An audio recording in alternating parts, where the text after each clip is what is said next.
The only way 40 acres and a mule could be an official law or an enactment is either Congress or an executive order right. or a governor of a state. Congress didn't give us 40 acres and a mule. No governor gave us 40 acres and a mule to my knowledge. And there was no executive order. It's crazy because I've always heard about We exaggerated that. Yeah, that's been exaggerated. That's been exaggerated. I'm glad you clarifying that because even me, someone that, I look into that kind of shit and I'm saying, what? Yeah. Spike Lee named his company after. I don't see a problem with it though, because it does speak to the hypocrisy of America. You follow what I'm saying? So I'm glad it does get played up, although we need to clarify it. It does speak to the hypocrisy of America.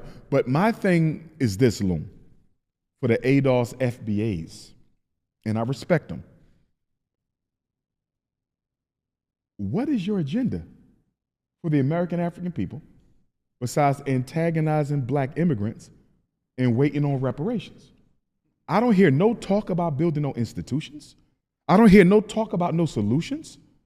I don't hear anything about any organization. What are you doing to address the needs of the people who you claim to care about?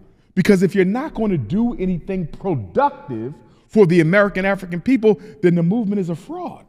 You understand what I'm saying? It's a fraud. If all we're going to do is sit online and antagonize immigrants, but give the white ones a pass, give the gays a pass, give the Latinos a pass, and antagonize the black immigrants and wait on reparations that you're never going to get until you organize, then the whole movement is a fraud.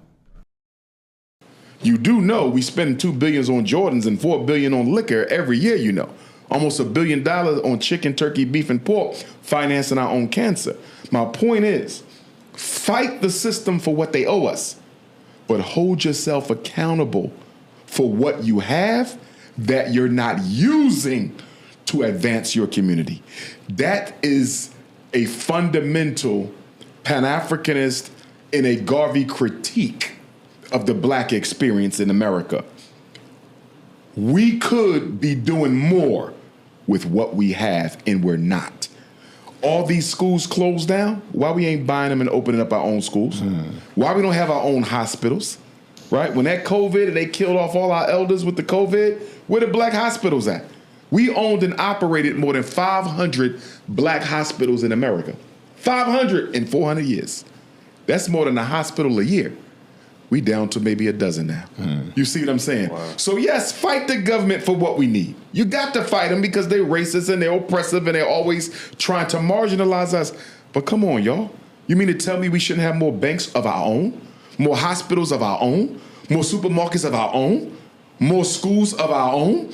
Why y'all so worried about Dr. Umar's school? You build one. We have gotten so drunk with European materialism that we have substituted it for genuine freedom. In other words, freedom for a lot of us is the ability to shop, spend, buy, party. You follow me? Good. That's free. Eat good. That's freedom. It ain't about control of institutions. It ain't about control of policies. It ain't about control of systems. It's about pleasure. We have reduced freedom to pleasure, and we have allowed the white man to brainwash us into thinking happiness equates with how much you earn and how much you own.